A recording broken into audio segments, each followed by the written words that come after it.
What's happening, everyone? Dr. Tom Walters here from Rehab Science. Today we're going to talk about a type of knee pain that people experience on the front of the knee. It's called patellofemoral pain syndrome, and it's one of the most common types of knee pain that we see in the clinic. The patellofemoral joint is just a joint that is formed by your kneecap and this long bone on the backside of the knee, the femur. The kneecap sits in a groove. The femur kind of looks like this. It has a groove in the middle, and the kneecap rides in that groove. And sometimes people can have pain behind the kneecap. It'll be a pain that's towards the front of the knee, and but it's a pain that you can't touch. People will say they feel it sort of deep and in the front. They'll often experience it with activities where the quadricep muscles, the muscles on the front of the thigh, are contracting. So things like going down into a squat, up and down stairs, things like that where the thigh muscles are squeezing, which is thought to compress the back side of the kneecap on the underlying bone to sort of compress that joint, and people are often sensitive when that's happening. That's patellofemoral joint pain, or again, you can think of it as sort of like kneecap joint type pain. The interesting thing about the kneecap, that patellofemoral joint, is it often makes a lot of noise. People often have popping or clicking. Even mine makes that kind of sound every time I bend it, and it doesn't hurt when that happens for me. And the important thing to know is that if your kneecap makes sounds like that, pops, grinds, crackling type sounds, if you don't have pain, noise is, in most cases, they say 97% of the time, noise is not associated with pathology. So if you just have noisy kneecaps, don't stress about it. You really would only pay attention to it if you've had a recent injury and you have new noises, or if you're having pain and noise. So if you notice those noises, don't stress about it too much. If you have pain, I'll show you a few exercises here that can help relieve pain in this area. And if we look at the evidence, those are going to be exercises that focus on hip and knee strengthening. And the thing to keep in mind with the knee strengthening is to respect your symptoms. If something hurts, if an exercise hurts while you're doing it, then we would just look to modify it, change the sets and reps, the movement, maybe we change the range of motion. So just pay attention to how your symptoms go.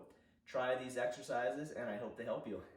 For this first exercise, we're going to look at strengthening the hip, because again, we have research showing that strengthening the hip can help with various types of knee pain, including patellofemoral joint pain. For this exercise, I'm going to use a loop band, which is a pretty common rehab and fitness tool. So if you need one, you can just look on Amazon and just put in loop resistance band, and they're graded by color. Black is pretty strong, so for most people, you'd really want to look for a red, green, or a blue band. So just make sure you choose the appropriate resistance. What you're going to do with this is take the band, put it around both feet, and then pull it up to just above your knees.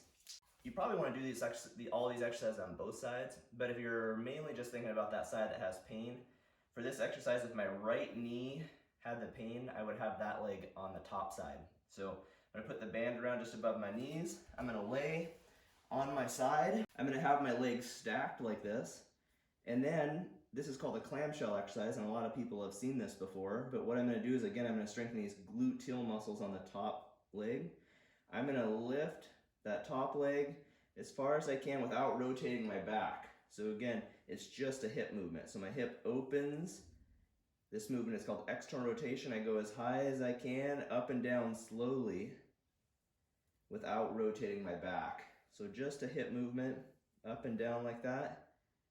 For all of these exercises, we're going to aim for 3 sets of 10 to 15 repetitions. So you're just going until you get tired, and you should feel it up here on that top glute area. So just up and down, slowly both directions. And that will help to strengthen these muscles, gluteus medius, gluteus maximus, and those have really been shown to help with patellofemoral joint pain. The second exercise is another hip-biased strengthening exercise. Again, we're going to look at gluteus medius, which is a hip abductor that helps pull our leg away from our body. So we would have trained that muscle a little bit in that clamshell. Now we're going to do one that's a little more specific to that muscle. So again, you're going to lay on your side, and the top leg is going to be the working leg. So what I'm going to do in this one is I'm going to, let me move this ball so you can see better. I'm going to take this top leg, I can put my both legs out straight like this. I'm gonna roll my pelvis forward slightly, and I'm gonna think about my leg going up and sort of backwards to the corner. So I'm gonna raise and lift just up like that, and then back down slowly. Up, and then back down. I should feel it up here on this top area, like the clamshell in a way, as it gets tired.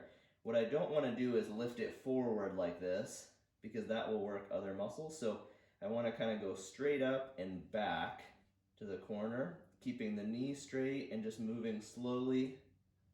And again, this will help strengthen the hip and really this gluteus medius muscle, which can help with how we control the leg when we start our standing exercises and just overall reducing knee pain. For the first two exercises, we were looking at training the muscle in an open chain state, which means our leg wasn't attached to anything. We were just lifting it and kind of moving it freely. So those are open chain exercises. They're typically where rehab would kind of start. So those are good ones to start your routine with. Now we're gonna move into closed chain exercises where the leg is gonna be secured to the ground. Closed chain's a little more functional because you think when you're standing, where most people have their knee pain, like I said, with stairs or squats, your foot is hooked to the ground, so it's a closed chain situation. So we wanna progress towards training the limb in a more functional position, because again, that's where most people have pain. So this is gonna be the first one of those. It's a closed chain one, but it's on the ground, so we're just slowly building into these closed chain exercises. So before I was talking about my right knee having pain, so I'm gonna stick with that side so you can kind of follow as you're doing it yourself. So for this one, this is actually one of the top exercises. Scientists have studied all these exercises to look at which ones activate our gluteus medius muscle the most, and this one actually scored the highest. So it's a great one for strengthening the hip and rehabbing your knee. So if my right side's the problem, I'm gonna put that side down this time instead of up like the last two. So my body is gonna be in a straight line here. It's almost like I'm gonna be doing a plank. So I'm gonna have a straight line from my thigh up to my torso, up to my head. I'm gonna be on my right forearm. And this is called a glute plank or a hip abductor bridge. So it's gonna train those hip abductors, which are down on the ground right now. So what I'm gonna do, I'm gonna lift my top leg, which is the side that doesn't have pain. And then I'm gonna think about driving that knee down into the ground to lift myself into a modified side plank. So I'm not trying to use my abs, my oblique muscles to do the plank. I'm thinking about using my hip muscles. So I'm gonna lift that top leg, push that bottom knee into the ground and lift myself up and then back down slowly. So it's all, I'm trying to mentally think about my hip and glute muscles doing it, not my abs and core. They're gonna work anyways, but try to focus on your hip muscles. So again, the top leg comes up, push into the ground, up to the top plank position, back down slowly. Just keep that top leg up and then just continue your repetitions. Again, do as many as you can, but you wanna go basically until fatigue, which for most people is probably gonna be somewhere in that, 8 to 12 repetition range. All right, so we've done our ground-based exercises. We finished with that third one, which was a closed chain exercise again. Now we're gonna move to standing, which is another closed chain situation, but more and more functional. So now we're gonna start looking at exercises that strengthen the whole limb, again, thinking mainly about the quads and knee strength and the glutes and hip strength.